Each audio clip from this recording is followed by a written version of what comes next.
One of my best friends is a shopping pro, and being that I'm not much of a shopper, her tactics seem rather odd yet very impressive to me.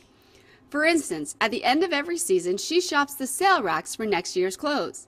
While the rest of us are buying winter coats, she's buying swimsuits at half price. Whenever I give her that "you're nuts" look, she always holds up the price tag and retorts, "It's supply and demand, baby, it's supply and demand." In other words, while everyone else flocked to the stores in May to buy swimsuits, thus making the price rise, she waits until November, when no one wants a swimsuit and they're half off. Likewise, while the rest of us are paying full price for a winter coat in November, she bought her coat in May for a fraction of the price. Although this seems rather overwhelming to me, my friend's shopping habits are a great lead into today's lesson on the differences between market economies and state-controlled economies. Since the United States economy and my friend's shopping idiosyncrasies are a great example of a market economy, we'll start with it. Stated very simply, a market economy is one in which economic decisions, such as pricing and what to produce, are based on supply and demand. Within a market economy, it is the buying habits of the people that govern the production and pricing of goods. In other words, a market economy provides lots of coats in the winter because they know people want them and are willing to pay for them, whereas they provide swimsuits in May because they know they're the season's hot ticket item.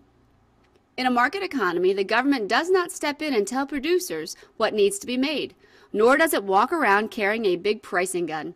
Instead, prices and production ebb and flow as the people decide what they want to see on store shelves and how much they are willing to pay for it. With this in mind, it's important to note that market economies are driven by profit. The more producers and sellers can get for a product, the more they will take.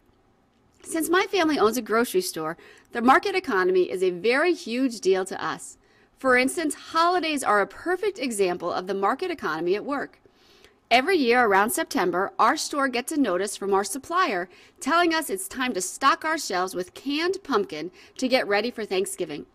However, last year, due to an abnormally wet and cold fall, the notice warned us not to delay because there were limited quantities of usable pumpkins.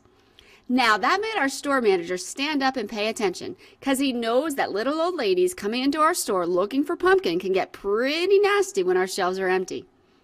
In other words, since the supply might be lower, the demand will be greater, so he'd better order a bunch.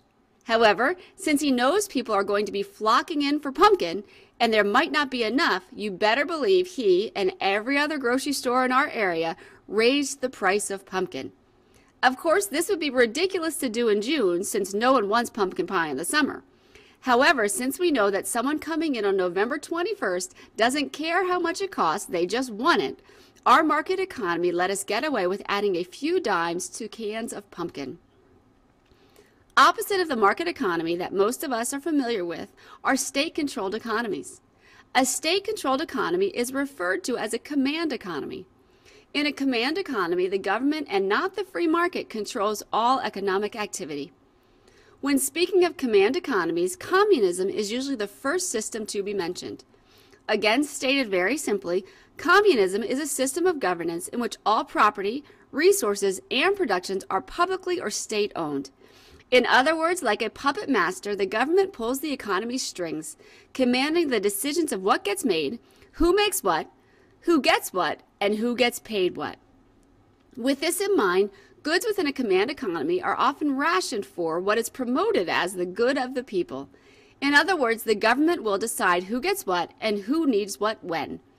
Putting it into concrete terms, a government commanding the production of bread might say it is unfair for one person to be able to buy bread every day, while others only get to buy it once a week. Therefore, they ration the bread out. Thus, the famous bread lines of the former Soviet Union, whose communist ideology saw its men, women, and children standing in winding lines waiting for bread. Before we leave our discussion on market and state-controlled command economies, there's one more thing we should note. Although these two terms look like polar opposites on paper, in the real world the lines between them are usually a bit blurred. With this in mind, most economists and cultural geographers leave room for what is called a mixed economy system. As the name implies, these economies are a combination of the market and the command system. To give this some sticking power, Earlier in the lesson, we talked about my family's grocery store and how our pumpkin selling practices are a great example of the free market economy. However, if you look around our whole store, you'd see some command economy forces at work also. For instance, the government has set a minimum price for things like cigarettes and milk that we are not allowed to sell under. It also places limits on how many certain over-the-counter drugs we are allowed to sell to one customer. It even controls where we are allowed to place some goods in our store.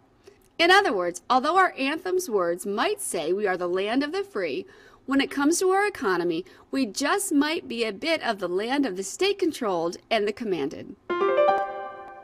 A market economy is one in which economic decisions such as pricing and what to produce are based on supply and demand.